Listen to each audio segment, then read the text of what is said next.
I'm Brett. And I'm Alice. And we are the Prosecutors.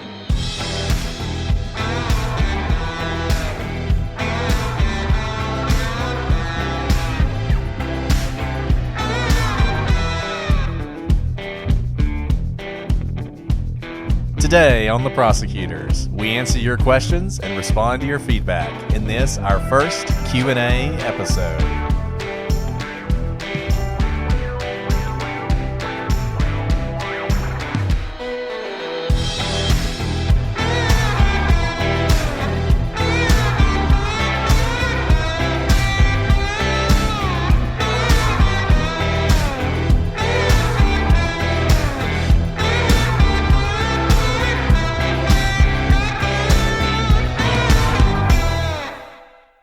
Hello everybody and welcome to this episode of The Prosecutors. Today we're doing something a little bit different.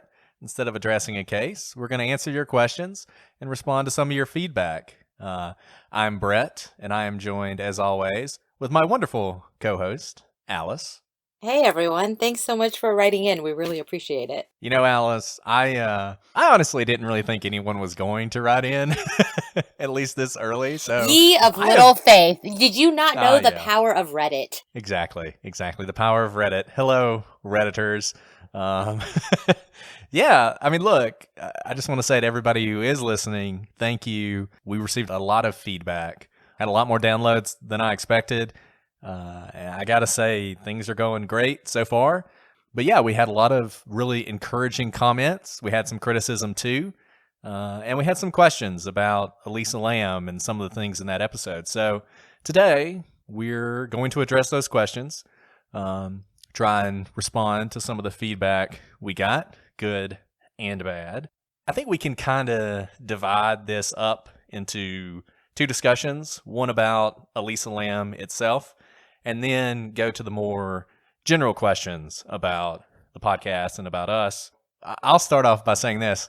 I've been involved in sort of the true crime community for a long time, but it's always been, as a listener and as someone who, when I go to Reddit, when I go to web sleuths, it's usually to try and find out more information about the case. So I didn't know about, I guess, some of the controversies in the true crime community. It's kind of like the difference between history and historiography, where one studies the past and one studies the study of the past. So I guess this is a little bit kind of like the latter. But apparently, Elisa Lam is a controversial case in the true crime community. And there's a lot of folks who, don't think that Elisa Lam really even is true crime. So kind of wanted to address that first. Is Elisa Lam a true crime case? What do you think about that, Alice? As all questions, I guess it depends on the definition of true crime. I think that's right. I mean, look, at the end of the day, you have someone who died. You have someone who was at the center of a criminal investigation for a little while, at least. LAPD homicide investigated this case. And until, you really had all the facts, you certainly could think that this was a crime. And there are people to this day who think this is a crime and feel passionately about that. One of the reasons we wanted to do Elisa Lam, and we talked about this a little bit in the episode. Number one, just because it's an interesting case. It's a case that interests me, and it was a case I thought was worth diving into. This is a case where you have a victim who has been treated more as a character in, a fictional piece of horror than they have a human being. And it's a case where mental illness plays a big role. And frankly, you see that in so many cases, true crime cases involving disappearances. And it's often something that people understate. They don't want to look at that. They want to look at the sexier explanations. And it was a case that while people talk about it a lot, they don't really talk about the evidence as much as maybe they should, particularly stuff from, the civil case, and really digging down into what the autopsy showed and other things. So in a way, we did this as much to show how we're going to do these cases as we did to talk about Elisa herself. And Alice, my experience in law school, I'm sure was similar to yours. You don't go to law school just to learn procedure or case law. Certainly not. That's not why I went. And, that's a great point, Brett. We got a lot of feedback saying we just want, your perspective on evidence or procedure. And while that's a big part of the practice of law, you actually go to law school because it teaches you a way of thinking. The entrance exam called the LSAT in the United States is not even really that relevant to the practice of law. There is no testing of your knowledge of evidence or of procedure on the entrance exam. Instead, it's trying to figure out how your brain works, because law school is teaching you a way of approaching the world and approaching problems and approaching questions that you don't know the answer to, and how to use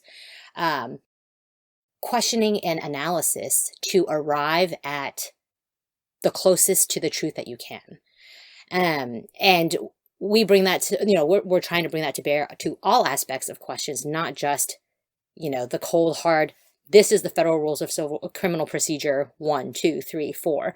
Again, it's a lens we look through, but it's not the only thing we're trained to do as lawyers. And a lot of you were able to recognize that as well. It's even how we actually, this is an example. The way we watched the video and described it to you is how we watch video evidence that we often receive, like body camera videos. We are thinking about why certain things are happening in the video, why we don't see certain things, why we may not expect certain things to happen. We try to get into their brains, and that what we were orally doing for you is what we do when we watch video evidence that we receive in our cases. Exactly. And we're going to try and bring that way of thinking and that way of analyzing evidence to all the cases we do. We're going to do some cases where we spend a lot of time on a trial and a lot of time on evidentiary rulings and procedure. And we're going to do some cases that are absolutely not true crime, that are more, the historical mystery type case. And we're going to do them all. And we do think that the training that we've received and the work that we've done is valuable beyond just that procedure. So while I can understand, if people thought this was going to be more of a sort of police procedural trial procedure podcast, we're going to do some of that, but it's not all we're going to do. And I hope people, can appreciate that. So as to Elisa Lam and the case itself, one question we got was related to something Alice said. So this is criticism of Alice. At least that's the way I see it. And it's about the liability of the hotel. And I'll just go ahead and read you the story, or the question. So it says, on the topic of liability in the civil suit, I understand the remoteness of the risk of someone dying in the tank, but she couldn't have accessed the tank but for the hotel's negligence and how easy it was to access the roof. Alice said she could see how the suit would be successful for the plaintiffs if Elisa had fallen off the roof. Isn't that risk connected to the roof access similar to the tank? You couldn't die in the tank without accessing the roof. You couldn't die by falling off the roof without accessing the roof. Can you explain how this is different? Doesn't the hotel owe a duty of care in both circumstances? Alice, I don't know if you want to take that or if you want me to defend your honor. Sure. You can defend my honor as well. But I think what I was saying in that particular comment about the difference between falling off the roof and the water tank specifically was in response to the evidence that came out in the deposition. The fact that the hotel employees had seen people up on the roof and it was limited to kind of hanging out on the roof, maybe smoking on the roof, using it as a hangout rather than people having been seen on the water tank. And I do think there's a difference there, especially, if I'm a defense attorney, I would absolutely latch onto that because it depends on your level of generality and specificity here. And the roof is quite large, and there may be lots of things along the roof that could be potential hazards. And just because they knew of one potential hazard on the roof doesn't mean that they now have to subsume the risk of every potential risk that the roof may pose. So I do think, and again, this is based specifically on what came out in the deposition. Right. And for those of you who were here for the legal procedure nerd stuff, we'll do that. So this is an area of the law called torts. A tort is basically anything you would sue someone for. One of those torts is negligence, and that's what we're talking about here. Negligence has essentially 5 elements, I guess. There's a duty. You have to have a duty to the person who's suing. You have to have breached that duty, whatever it is. There has to be a cause and fact related to whatever the injury is, something called proximate cause, and then an injury. So you have to show all 5 of those. So what our questioner is referring to here, I think, is really the difference between cause and fact and proximate cause. One of them is called but for. So cause and fact is but for. So but for this action by the defendant, this never would have happened. And it sounds like what our questioner is saying is, but for their failure to secure the roof, she never would have drowned in the water tank. So let's assume for a second they meet that. They also have to meet proximate cause. And when you're talking about proximate cause, you're looking at foreseeability, and you're looking at whether or not what happened was foreseeable. And I really think that's what the court decided this on. Yes, people had been on that roof, and as Alice said, since they'd been on the roof, if someone jumped off the roof, that's pretty foreseeable. It's even more foreseeable given the history of suicides at the Cecil Hotel. But what there's not, and what we have no record of whatsoever, is anyone ever even getting close to those water tanks. Anyone ever climbing into those water tanks. And it's interesting, if you look at some of the documents we put on the website, one of the things that Elisa's parents tried to get into evidence was the fact that the hotel put padlocks on the water tanks to sort of show, hey, obviously, there was a problem, and we know that because look at what they did. That's actually not admissible. You can't admit things you do to lower the future risk in a lawsuit, because you don't want to discourage people from doing things like recognizing, hey, we need to put some padlocks on there. And the whole idea is the hotel's kind of on notice now. This has happened. It is now foreseeable. And if the hotel did nothing and someone else drowned in one of those tanks, then you got a hell of a lawsuit then. You're not alone in feeling as though this ruling was incorrect. I mentioned it's on an episode you guys haven't actually heard yet, but we've already recorded it, that I'm currently reading Gone at Midnight, which is a book about Elisa Lam. In the episode in the future, I will recommend that book. I'm kind of pulling back on that a little bit, having gotten into it. It's definitely a conspiracy-laden book. It's interesting, but just don't go into it expecting a sort of grounded view of what happened to Elisa Lam. And that book complains about the outcome and quotes some people who were shocked that the judge thought, there's no viable cause of action here. But I do think that's the basis. And I said in the episode that I was kind of surprised. Thinking more about it, and after what Alice said, I think it was correct. I think this wasn't foreseeable, and dismissing the action was, the proper thing to do. And it's unfortunate because you want Elisa Lam's family to have something. Obviously no amount of money will ever replace their daughter, but you kind of want them to at least have the peace of mind of winning a lawsuit. But I do think on the law, it was the right call. Thanks for defending my honor. Oh, you're welcome. Always happy to do that. So a couple other things we got back. We got some really thoughtful comments on mental illness. We really appreciated those. We tried to handle this case delicately, and it feels like we accomplished that based on the comments we got back. But there were two comments I wanted to highlight. One, we had a comment from someone whose sister had dealt with bipolar disorder. And like Elisa Lam, she was placed on multiple antidepressants and other drugs. And she actually developed serotonin syndrome. and had many of the same symptoms that we talked about in the case, and ended up in the hospital, thankfully, and was able to get over that.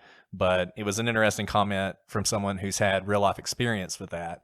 The second one was a question I'm going to let Alice address about suicide and why we sort of discounted suicide so quickly given the evidence of mental illness.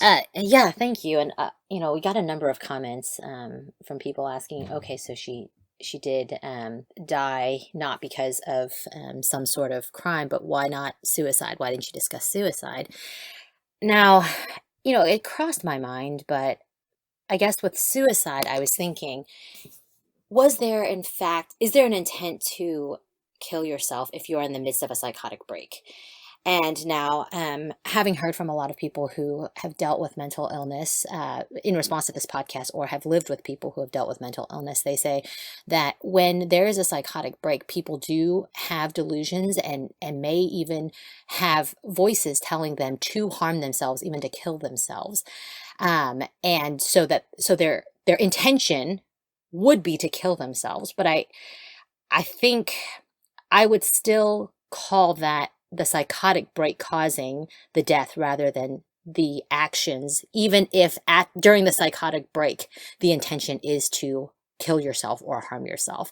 And this is very complex and it might be splitting hairs, but I think by calling it a suicide based on a psychotic break may not give the mental illness enough weight.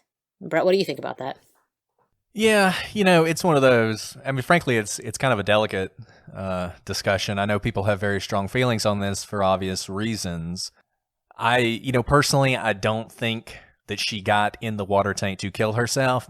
There's no way for us to know that. I think we can know, frankly, whatever you think happened, she was dealing with some pretty severe mental illness then, whether, whatever it is, serotonin syndrome, a psychotic break, side effects, whatever it was, she was dealing with those. Even if she was murdered, like even if you still believe that she was murdered because somebody saw her and realized this is an easy victim and they took advantage of her. On the suicide thing, yeah, I mean, I guess I'm thinking about it intent-wise. Was she trying to kill herself? It seems, and once again, so dangerous to try and put yourself in the mind of somebody who's in the grip of this.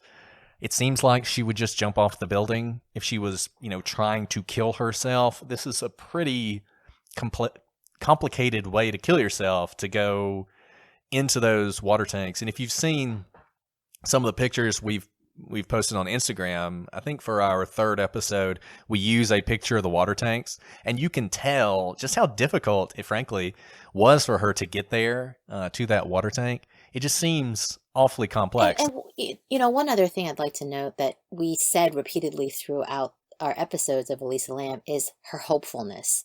She did write on her blog. She spoke with, a bookstore employee, one of the last people to speak with her, and there did not seem to be any ideations of suicide that we've been able to find. And I keep coming back to the word hopeful because it did seem like she had hope. And that is, again, this is us speculating, but typically there's at least some sort of discussion or some sort of posting that we can point to later on saying, oh, if only we knew what that meant at the time. But I didn't see any sort of ideations of suicide in the evidence that we had.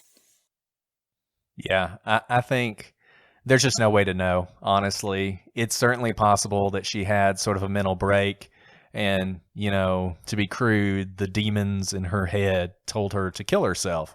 That's certainly possible. We'll never know the answer to that. So I guess if you mean suicide like that, okay. If you mean suicide like she'd come to California and realized there was no point to live anymore and she wanted to die, then no, I don't think that happened. To the extent that kind of splitting hairs, matters to anybody. So a couple things that we got that are related to this case. And one thing that nobody mentioned, but I sort of noticed later on and didn't mention when we were talking about the case. So people who point to, that they still think it's a murder, ask two questions. Number one is it suspicious or was it negligent even for the LAPD to not test the rape kit that was done on Elisa Lam, and is it significant that they did one in the first place? Now, look, I don't know exactly what their procedures are there, but one of the reasons that you have so many untested rape kits is they do them, particularly when you have an unexplained death, they do them as a matter of course. So they go ahead and do the rape kit. And then if during the autopsy and the investigation, they develop evidence of murder or rape or whatnot, they'll then process the rape kit. In this case, they felt, about as secure as you could that this was not a murder, that Elisa had done this to herself. And so they were not going to use the resources to test this kit. There is a backlog on testing. There's a backlog on most forensic testing, and police departments around the country have to kind of make these calls. So no, I don't think it's unusual, and I don't think it really says anything that they took the kit in the first place and that they didn't test it in the end. Alice, I don't know if you have other thoughts on that. Yeah, I mean, something we need to keep in mind is finite resources for law enforcement and, for prosecutors as well. There are a lot of cases in the backlog, and this is a common attack that law enforcement gets from defense counsel. Why didn't you do this additional step? And you have to use your judgment as law enforcement in dealing with your finite resources and finite time of which leads you're going to pursue that are likely going to lead to uncovering, what happened in a case. If they found a naked woman who is dead, I would probably expect them to do a rape kit. I don't think it necessarily means that they thought it was a rape to begin with, but rape kits have to be done, as close in time to the rape as possible. Otherwise, the evidence can, go away, whether by being in water, taking showers, those sorts of things. And so that's one of the first things you need to do if you even want a chance of having a rape kit that might be able to be of value later. And I think what Brett just mentioned is really important here.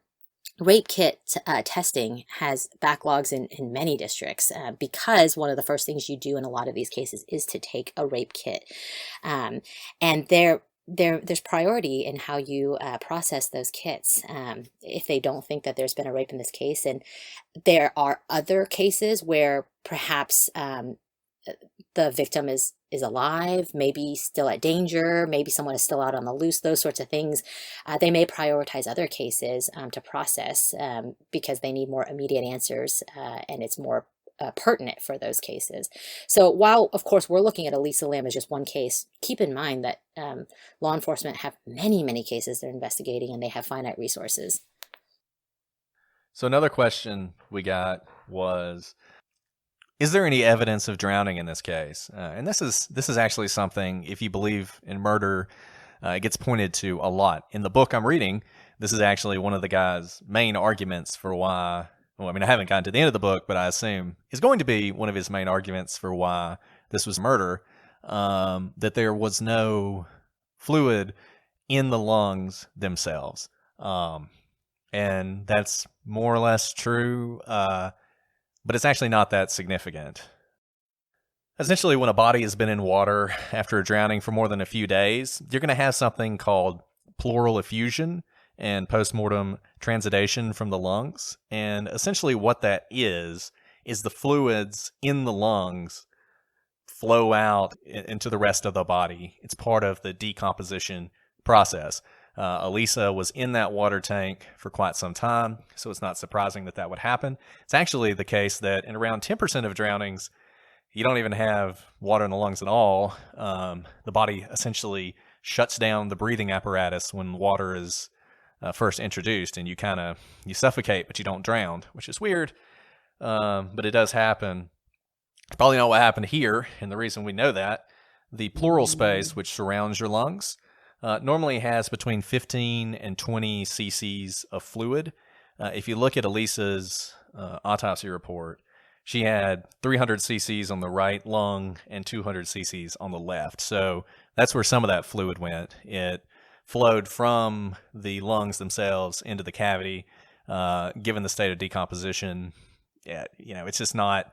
It doesn't say much that you don't find that fluid, because this is not a drowning where somebody was found immediately afterwards. So got to be careful. When you look at these things, it can lead you down weird paths. I think that's happened in this case.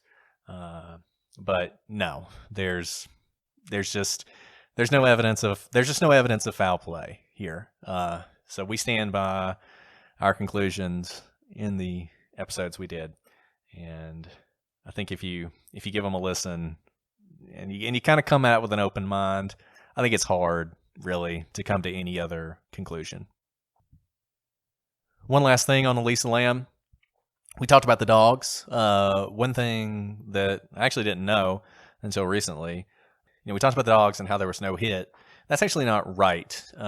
Last year, a police officer gave a statement that the dogs actually did follow Elisa Lam's scent to one of those windows that leads out to the fire escape. When they took the dog out on the fire escape, he lost the scent, didn't have it there. That's not surprising. But the fact that that dog led to the fire escape, I think, just further serves to confirm the theory that we have, which is she went on that fire escape and she climbed up on the roof, and then she ended up in the water tower of her own volition. But thank you. This is exactly what we were hoping for, that there would be something that maybe we missed and you guys brought it to our attention. So in this case, I think it further supports our conclusion, but thank you guys for bringing that up. Yeah, and we hope you guys will keep doing this. Go ahead and give you the contact info, and then we'll get into the sort of more general questions. Prosecutorspodcast@gmail.com. Actually, it's prosecutorspod@gmail.com. Prosecutorspodcast.com is the website, and then @prosecutorspod for Twitter and Instagram.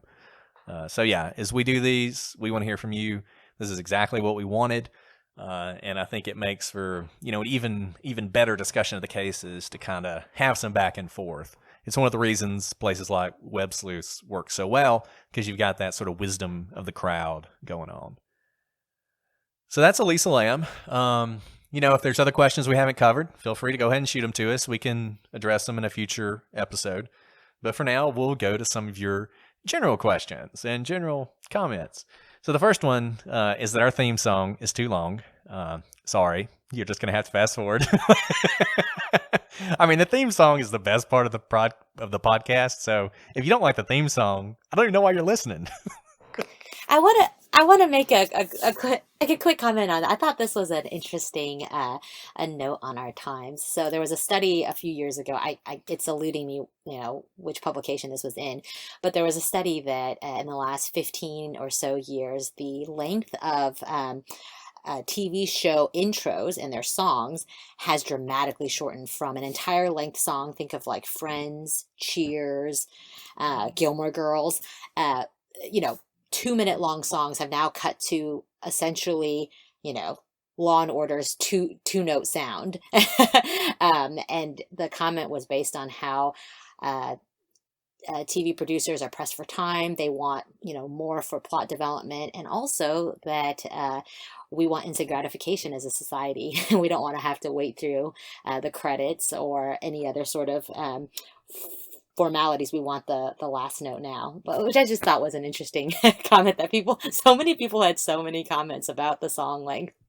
And see, society is worse off for the fact that we don't have any more, theme songs to Cheers or Thank You for Being a Friend from Golden Girls. I mean, these were great things. Or MASH, so we're pushing back against the societal decay in theme songs. So theme song will continue. Literally all you have to do is hit the 30 seconds skip thing and you'll basically be done with it. So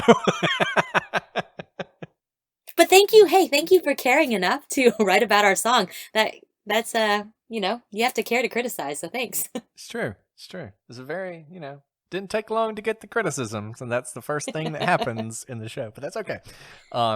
So there are people who think that we actually can pronounce all these words, and it's just a put on. We're trying to lie. One person literally said that they thought we were trying to sort of condescend to people listening to the show, so we're just like them. We can't pronounce words either. No, actually, we can't pronounce the words. I mean, we can't. I mean, who can? I mean, of course, someone can pronounce them, but these are complex, multisyllabic words that are not used in like common vocabulary. So, Exactly. maybe you all can do it well. And I mean, if you really want to go there, and I'm not pulling this card, but no, English is not my first language, and I really don't know how to pronounce these words.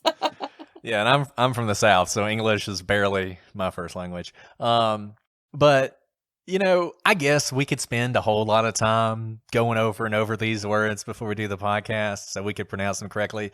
But frankly, we just don't have the time for that. I mean, I would rather spend that time actually researching the cases or doing our real jobs. So that's just going to continue.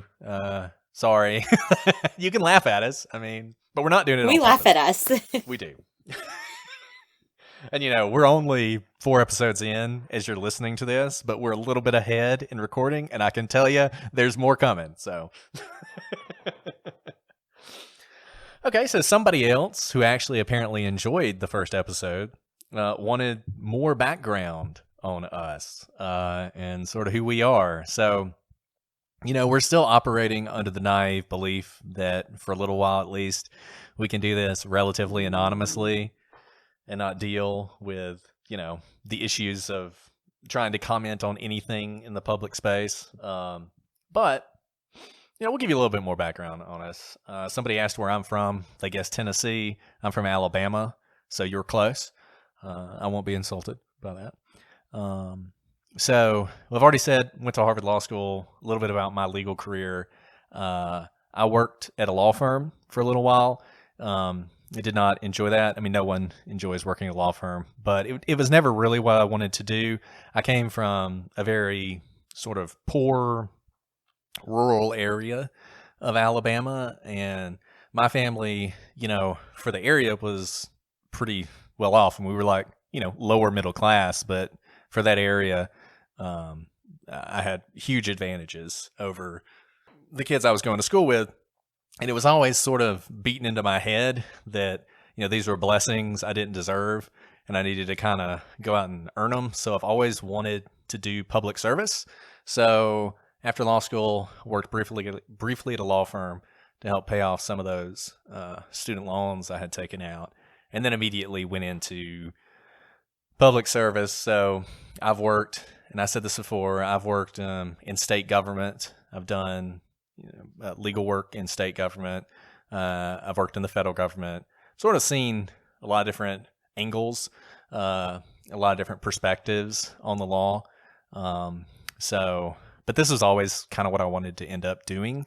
And I think, we have our biases. We're going to come at this as prosecutors, care a lot about victims, care a lot about justice, and that's why I wanted to do what I'm doing. So that's a little bit more on me. Alice, do you want to add a little bit more about yourself? Sure. I don't know what is very interesting about me, but so I have always been a litigator within the law. There's kind of 2 big buckets. There's like transactional law and litigation, and I've always been on the litigation side. But I haven't always been in criminal law. I actually started out as a civil litigator. Yeah, having worked on both sides of the V, and when we say both sides of the V, a case usually is like United States versus another name, Florida or something like that. Both sides of the V means that I've worked on the plaintiff side, meaning I'm a prosecutor, and I've also worked on the defense side. So I've gotten to see the view of, what it's like to bring cases, but then also what to do when you defend cases that are brought to you and working under those circumstances. Had a variety of clients and been able to work with a lot of different people and entities as well, because my clients are not always people, individual people, I should say. I don't know if there's anything else anyone would want to know about me, but And we've already told you, we're married. We're married to lawyers. We have kids. Somebody said we talked about our kids too much. Once again, gonna continue. I mean, look, at the end of the day, we want your feedback and we're going to incorporate as much of it as possible. But this is our podcast and we're going to stay true to ourselves and do our thing. We're not trying to be anybody else. We're obviously not trying to put on any airs about how well we pronounce stuff. So, just expect that. What you hear is what you get from us. It's who we are. And those are the things we're going to talk about. So, a couple other things. Somebody asked if we'll be covering cases involving trials. We will, and we'll dive into that. Pretty interested in doing that just because that is something you don't hear a lot of. People with experience in trials sort of looking at evidentiary rulings is a big one. One I want to talk about. West Memphis 3 gets done a ton. It's been done 1,000 times. But I think when we do it, we may really focus on the trial and some of the decisions that were made in that trial, which I actually think is undercovered, and hopefully you guys will be interested in. I also got asked if we're going to do cases that are not famous. Of course, we're always looking for more cases to do, but famous cases are famous for a reason, and we're really interested in those cases too, and we would like to share our point of view on those. So, we're not going to sort of go out of our way to avoid those cases. Will we do Making a Murderer? Probably not. For one, just because I don't even think that case is that interesting. But we are going to do, just like we did Elisa Lam, we're going to do cases that have been covered. We're going to try and bring our own spin to it. And if we can uncover additional evidence, like I think we did in Elisa Lam, we'll do that. So, but yeah, always looking for cases to cover. If you have an interesting case that nobody's covered before and you think people should, shoot us an email. Okay, and then the last thing we're going to talk about is sort of a complex subject. We got a couple comments on this. We said in our first episode that generally speaking, we trust the police. Well, people wanted to know our views on prosecutors in general and sort of corruption in prosecutors' offices and whether prosecutors, quote unquote, cover for each other, that kind of thing. I'll start us off on this, and then Alice, you can jump in. Obviously, we're not going to talk about specific cases involving prosecutors. As we've said before, it's a little awkward doing this show while we actually are prosecutors. So, we're doing cases that are historical. We're doing cases that are cold cases. We're doing cases that are not in our area or with our agency. So that's what we're doing to sort of avoid any of that kind of ethical consideration. I think commenting specifically on specific supposed instances of prosecutorial misconduct would probably also cross that line. You can imagine why. So I'll just speak about it generally. And I think generally speaking, it's basically like anything else. There are thousands of prosecutors in this country. They are prosecutors on the local level, prosecutors on the state level, prosecutors on the federal level.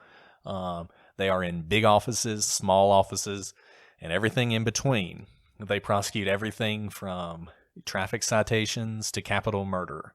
When you have that many people doing anything, you're going to have some people who are bad apples. You're going to have some people who are corrupt. You're going to have some people who cut corners, and those are the people who make the headlines. But generally speaking, no. I think most people who want to become prosecutors do it because they care about justice. They care about seeing the right thing done.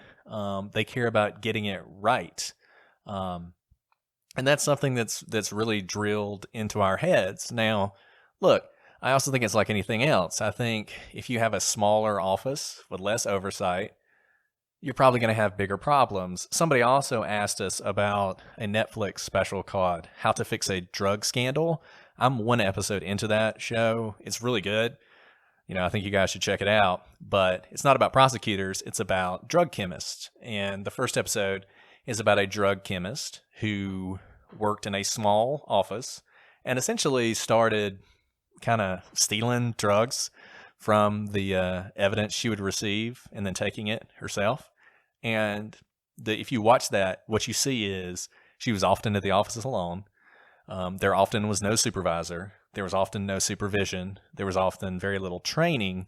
And you can sort of see how things went the way they went. So I think those same problems can happen in prosecutors' offices. But I think generally speaking, the system works. So I'm going to be even more general than that. The most important thing as an attorney of the bar, any bar, is integrity and ethics. This is so important because your integrity is all you have to go on as an attorney. Whatever circles you practice in, whether they are small localities on the national level, an attorney's integrity and reputation is something that everyone talks about. You know who the attorneys are that you can't trust, that you can't have to make sure to have conversations in writing with, and you never want to be the attorney who's accused of misconduct or ethical violations. And there are rules of conduct for every single state bar. There's ethical rules for bars, and they are so serious that one violation can cost you your bar license, meaning you can no longer practice as an attorney. And so I put that out there because, like the Hippocratic Oath, that doctors are supposed to take, lawyers also have a duty to uphold ethical rules that they're bound by. And we have and prosecutors specifically, take an oath, and we have a duty to not only our employers, the public, but also to the court of candor. And even if that means we are saying something in court that will hurt our own case, we have a duty to bring that to the court's attention. So we take that duty very seriously. Not only because rules require us to do so, but it's the faith in our profession really depends on it. Yeah, I mean, look, I know people have this image of sort of the aggressive prosecutor trying to build their career at any cost, hiding exculpatory evidence. We got asked about that. Number one, I just gotta tell you, discovery freaks me out. I want to give everything I can because I don't even want anybody to question whether I would do that. Even a hint of withholding evidence. And look, we're not in there operating by ourselves. There's always a defense attorney. And if you're somebody who is doing things like hiding evidence and acting in a shady manner, you develop a reputation very quickly, and the defense attorneys are going to come after you, and you're not going to last very long. It's not going to be long till that bar complaint gets filed and you lose your license. So I'm not saying it never happens, and there are obviously famous cases of it happening, but like most things, this notion of all these evil rogue prosecutors out there putting innocent people in jail by withholding evidence, it's not the case. At least not at the level that people seem to think that it happens. Thanks to everybody who's sending questions. Keep them coming. Keep those downloads going. Leave those 5-star reviews on Apple or whatever, as long as it's at least 4. And, tell your friends. The fact of the matter is, that's the best advertising you can have. I'd rather you tell a friend to listen than leave a review on Apple. So I hope you'll do that. But I guess until next time, I'm Brett. And I'm Alice. And we are the Prosecutors.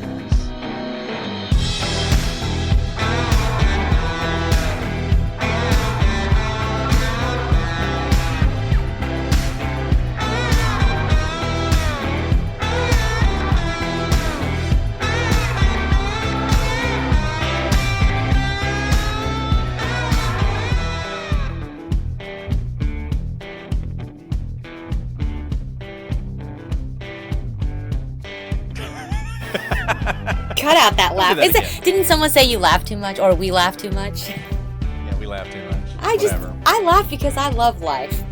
Exactly. Okay, anyways. Let me do that again.